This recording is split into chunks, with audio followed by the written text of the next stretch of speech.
Roderick Floud, Treasurer, Michaelmas, 1964. Cynthia Floud, union member from 1963.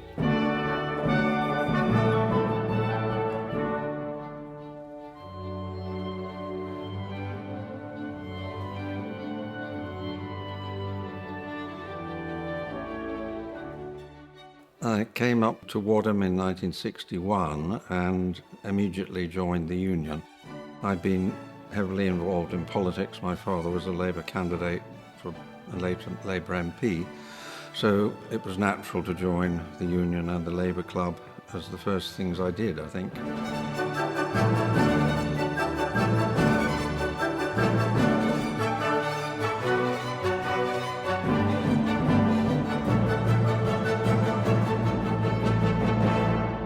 It was clear by 1962, 1963 that if we were going to get women into the union, it had to be very well organised, and that was really my role.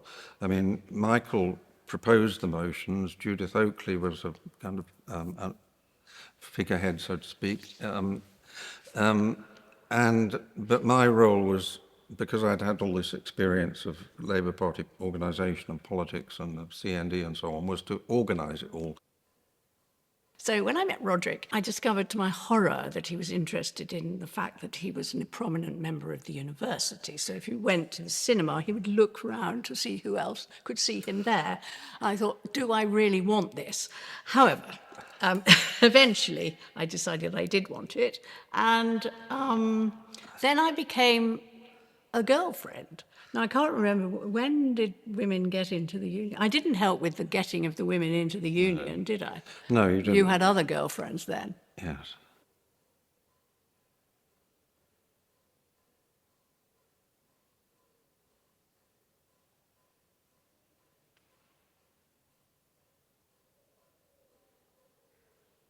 By then I thought I shouldn't just be a girlfriend. Maybe I should speak. I'd spoken at school debating societies when we actually were mixed up with the local boys' grammar schools.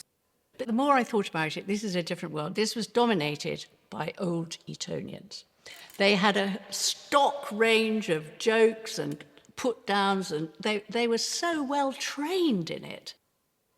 There was an abortion debate at one point, and I just remember that someone in my year at Somerville, but she was older than us, and she entered the debate and said that she'd had an abortion. Now, therefore, she was actually the most experienced person in the room.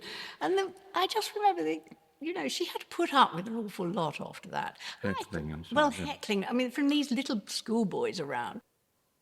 We didn't even think of ourselves as feminists. You have to remember, we were teenagers in the 1950s. I knew that I didn't intend to be a housewife like all the adverts of people in pinnies and what have you, but we had been fed all that.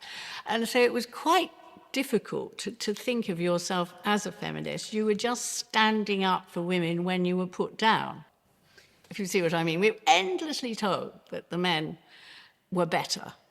So the general atmosphere of the university was that you were expected to be clever, you weren't being taught that well, and you've got all these bloody men who acted like they were clever, although their conversation might not be that.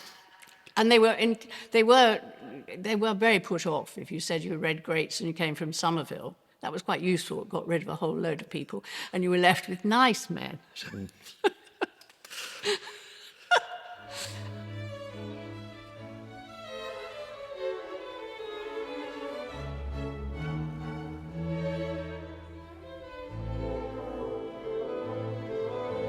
Tellers usually were people who were on their way up in the union. I was not. I was the girlfriend. And Michael Beloff thought it was amusing to have us both, because it was 8 week. I think we put up with the motion, put it that way.